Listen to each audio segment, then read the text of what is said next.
नमस्कार मित्रहो, दी पॉलिटिक्स चॅनलवर आपल्या सर्वांचं स्वागत आहे. मित्रहो, आज मराठी भाषा गौरव दिन आहे आणि मराठी भाषा गौरव दिनाच्या तमाम मराठी भाषिकांना हार्दिक हार्दिक शुभेच्छा.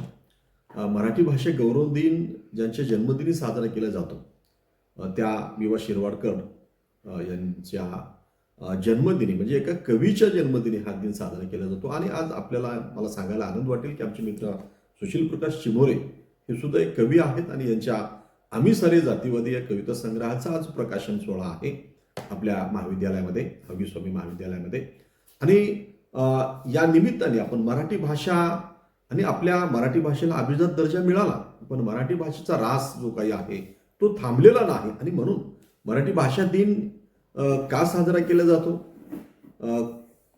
कोणाच्या जन्मदिनी साजरा केला जातो, म्हणजे मराठी साहित्यातील दैदिप्यमान रत्न नटसम्राट कार वि.वा. शिरवाडकर, त्याला आपण कुसुमाग्रज या नावाने ओळखतो, त्यांच्या जयंतीनिमित्त हा दिन साजरा केला जातो.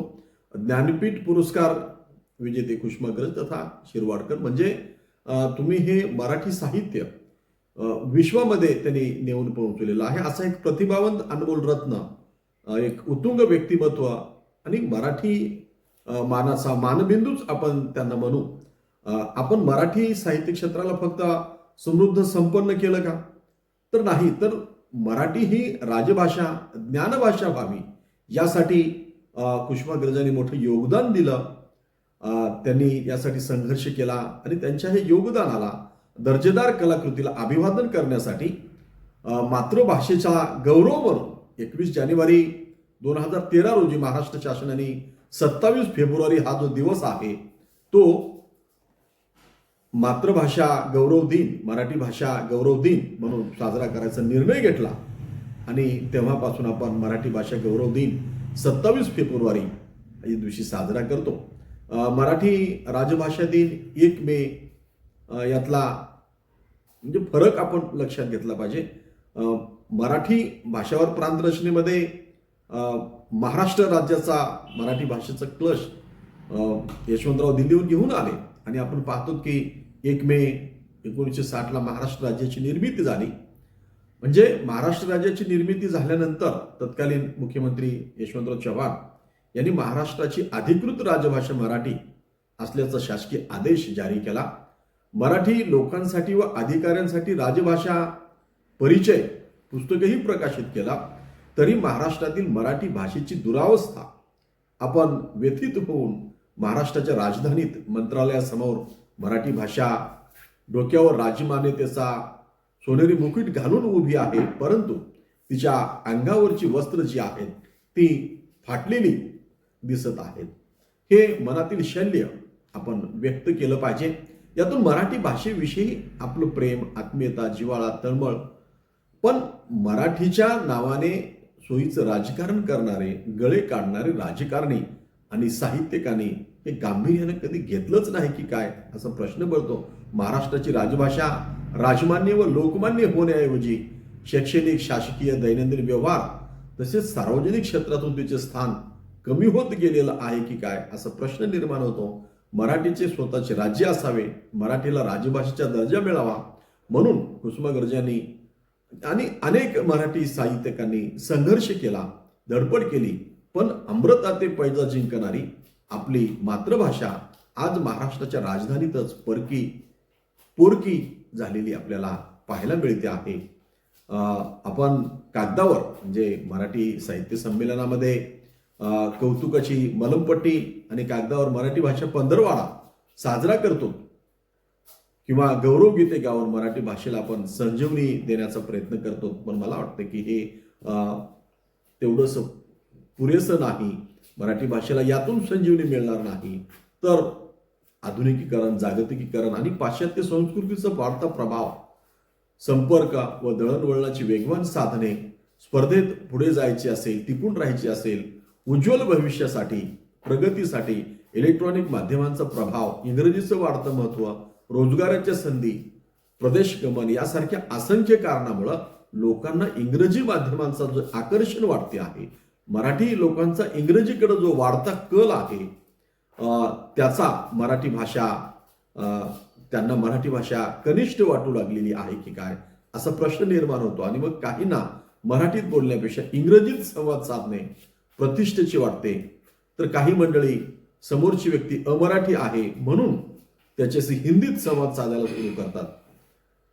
मराठी कार्यक्रमात उपस्थित उच्चभ्रू अमराठी मंडळींपुढे हिंदी इंग्रजीचा वापर होत असेल तर त्याला महाराष्ट्र धर्म म्हणायचा की लाचारी म्हणायची हा आपल्या समोरचा प्रश्न आहे. तसेच राजकीय मंडळी इतरांना मुलांना मराठीतून शिक्षण देण्याचा सल्ला देतात. साहित्यिकही इतरांना मराठीतून मुलांना शिक्षण देण्याचा सल्ला देतात. पण त्यांची मुलं इंग्रजी माध्यमांच्या इंटरनॅशनल शाळांमध्ये तसेच परदेशात शिक्षण घेत असतात. एवढंच नाही तर मराठी साहित्य संमेलन आयोजित करणाऱ्या कितीतरी साहित्यिकांनी आयोजकांनी आपल्या मुलांना नातवंडांना मराठी माध्यमातून किंवा मराठी शाळांमधून शिक्षण दिले आहे. कित्येक मराठी लोकांनी मराठी माध्यमातून शिक्षण घेऊन अनेक क्षेत्रामध्ये यशाची शिखरे पदाक्रांत केलेली आहेत. रशिया जपानसारख्या प्रगत देशामध्ये तर त्यांचे सर्व शिक्षण त्यांच्या मातृभाषेतूनच चालते. जगाच्या कानाकोपऱ्यात त्यांचं विज्ञान वैज्ञानिक व व्यापारी जगत जे काही आहे ते सगळी आपल्या मातृभाषेतून करतात आणि त्यांचं कुठेही काही आडत नाही. म्हणजे मग मराठी भाषिकांनाच असं का वाटावं की आपल्यालाच इंग्रजी आली नाही तर आपलं आडते. आणि म्हणून मग म्हणजे मराठी भाषिक लोकांचा निरुत्साह व राजकीय अनास्थेमुळे मराठी शाळांची पातळी जी आहे ती घसरत असताना, विद्यार्थी संख्या घटत असताना, मराठी शाळा बंद ओस पडत असताना शासनाच्या महापालिकेच्या माध्यमातून उपाययोजना आणि शैक्षणिक दर्जा गुणवत्ता सुधारण्यासाठी संवर्धनासाठी कोणतेच प्रयत्न संकल्प धोरणे राबविले का जात नाहीत. उलट शिक्षण क्षेत्र कॉर्पोरेट कंपन्यांना खुले करण्यात आले असून शिक्षणाचं खाजगीकरण बाजारीकरण करण्यात येत आहे. हजारो मराठी शाळा बंद होणार असतील तर मराठी भाषेच्या अस्तित्वालाच मोठा धोका निर्माण झाला नाही काय हाही प्रश्न आपण आपल्या मनाला विचारून पाहायला पाहिजे. कारण त्यातून दिले जाणारं शिक्षण हे मराठीच असते याचा सर्वांना विसर पडल्याचं दिसत आहे. हिंदी इंग्रजी भाषेचा द्वेष नाही पण माय मराठीचा होत असलेला ऱ्हास हा क्लेशदायक आहे. आणि म्हणून आजच्या दिनी आपण याचा विचार केला पाहिजे. आज आपण आपल्या महाविद्यालयामध्ये कवी सुशील प्रकाश चिमुरे सरांच्या आम्ही सारे जातीवादी या कविता संग्रहाचं प्रकाशन करतो आहोत.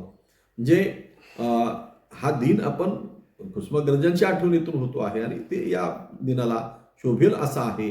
पण ज्या मराठी भाषेने साहित्य क्षेत्राला समृद्ध संपन्न केला ती मराठी ज्या राज्याची राजभाषा आहे त्या राज्याच्या स्थापनेच्या अर्धशतकानंतरही या राज्यभाषेची अधोगतीत होत असेल तर चिंता आणि चिंतन करत बसण्यापेक्षा संवाद व्यवहार शिक्षण शासकीय व निमशासकीय कारभार राज्यकारभार न्याय व्यवस्था ज्ञान कला विज्ञान तंत्रज्ञान बँका तसेच इंग्रजी माध्यमांच्या शाळांमध्ये मराठी हा विषय आणि वापर बंधनकारक नव्हे तर सक्तीचाच केला पाहिजे.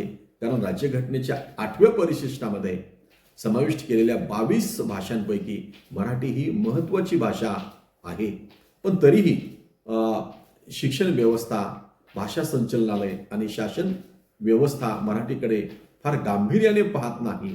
त्यामुळं सर्वच क्षेत्रामध्ये तिची गळचेपी होताना दिसते. तिला दुय्यम स्थान मिळते. कोणाकडेच मराठी भाषा विषयक सुसंगत धोरण आणि मानसिकता नाही. अमराठी व्यापारी आणि अधिकाऱ्यांनाही मराठीशी काही देणं घेणं नाही. त्यामुळं मराठी भाषेची अधोगती झाली आहे. मराठी भाषेला अभिजात दर्जा कागदावर मिळाला असला तरी शैक्षणिक सार्वजनिक क्षेत्रात तिला अजिबात स्थान नाही. हे वास्तव दुर्लक्षित करून चालणार नाही. फक्त बोलीभाषेपुरती ती टिकून राहिली ही उपयोगाचे नाही. त्यामुळे भविष्यात मातृभाषा मराठी ही मृत भाषा होऊ नये एवढीच माफक अपेक्षा या दिनाच्या निमित्ताने आपण करू. सुशील प्रकाश चिमुरे सरांच्या कवितांचा बहर असाच येत राहो म्हणून त्यांच्या कविता संग्रहाच्या प्रकाशनाच्या निमित्ताने त्यांना हार्दिक शुभेच्छा देऊ. मराठी भाषा दिनाची सर्वांना शुभेच्छा देऊ. आम्ही सारे जातीवादी या ग्रंथाच्या निमित्ताने कविवर्य चिमोरे सरांनी 72 कवितांचा संग्रह यामध्ये केलेला आहे. कारण जातीचं कोडं श्रीम माटेंनाही सुटलं नाही. श्रीम माटेंनी जातीच्या हरळीचा शोध विचारशालाकामध्ये घेतला. हेमचंद्र धर्माधिकाऱ्यांनी असं म्हटलं की आम्ही जात सोडली, म्हणजे पण जे जन्मापूर्वी आलेली जात दशक्रियेनंतर सुद्धा गेली नाही, आणि म्हणून त्यांनी जी जन्मा अगोदर आलेली जन्मानंतरही जात नाही ती जात अशी जातीची व्याख्या केली. त्यांना ते कुठल्याच परंपरा पाळत नाहीत म्हणून ब्राह्मणांनी नाकारलं, आणि ते ब्राह्मण आहेत म्हणून अन्य बहुजनाने स्वीकारलं नाही अशी खंत चंद्रशेखर धर्माधिकाऱ्यांनी सुद्धा व्यक्त केली. आणि म्हणून जातीवादाच्या म्हणजे पुरोगाम्यांचा जमातवाद, पुरोगामी सुद्धा जाती व्यवस्था नाकारतो म्हणत म्हणत ते आपल्या आपल्या जातीमध्ये त्यांचा एक जमातवाद निर्माण झाला, आणि तो सुद्धा याला घातक आहे. पण एखादी चांगली गोष्ट जातीमध्ये असेल म्हणूनच जात ही एवढी वर्ष टिकून आहे, तिच्यातला दुसऱ्या जातीचा द्वेष करण्याची जी विखारी वृत्ती आहे ती तेवढी दूर करता आली, आणि सर्व जातींकडे समदृष्टीने पाहण्याचा दृष्टिकोन जर हे करता आला तर खऱ्या अर्थाने आम्ही सारी जातीवादीमध्ये कवीने हे केलेलं आहे चिमोरे सरांनी, की मी सुद्धा जातीवादीच आहे हे त्यांनी मान्य केलेलं आहे. कारण त्यांचं लिखाण अण्णाभाऊंच्या भोवती फिरते, आपल्या जातीवरचा अन्यायाचा शोध ते घेतात, आणि म्हणून मग जाती संघटनांमध्ये लसकमचे ते पदाधिकारी आहेत, आणि ह्या सगळ्यातून ते सुद्धा आपल्या ह्याच्यात गुरफटलेले आहेत. आणि म्हणून हा जो गुंता आहे तो कसा सोडावा हे कवी मनातून आपण समजून घेतलं पाहिजे. आणि फुले ज्या पद्धतीने सांगतात की खिस्त माग ब्राह्मणांची धरावे पोटाची बंधुपरी, हा संदेश आपण यातून घ्यावा. मराठी दिनाच्या सर्वांना हार्दिक शुभेच्छा मित्र. आपल्याला काय वाटतं आपण कमेंट करून कळवावं. या चॅनलवर नव्याने आलं चॅनल सबस्क्राईब करावं. धन्यवाद. जय हिंद, जय